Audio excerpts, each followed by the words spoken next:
Thank the member for Moreton, and I call the member for Hume.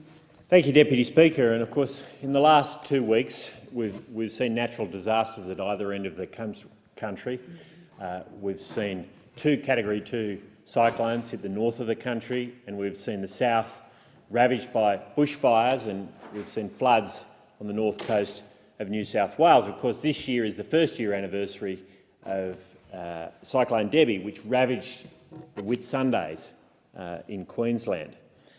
The Commonwealth Government, Deputy Speaker, provides funding to assist those communities with rebuilding infrastructure and environmental recovery. We've also provided disaster assistance for the communities in Northern Territory and Queensland following from the cyclones, and for Tathra and Cobden, which were both devastated by fires.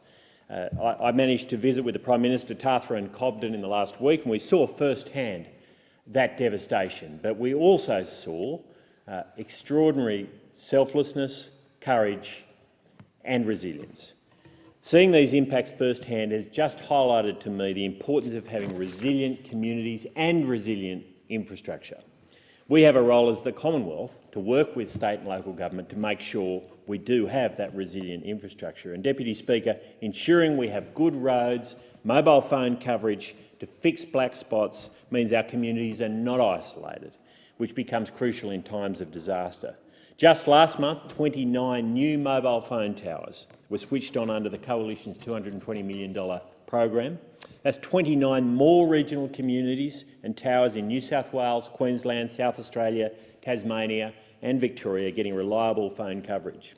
In my electorate of Hume, towers are now live in Mayfield, not far from where we are here today, and Mount Hunter near Camden.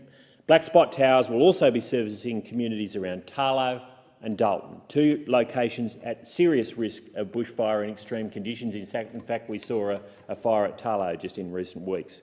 I know locals, many of them volunteer firefighters, will welcome these.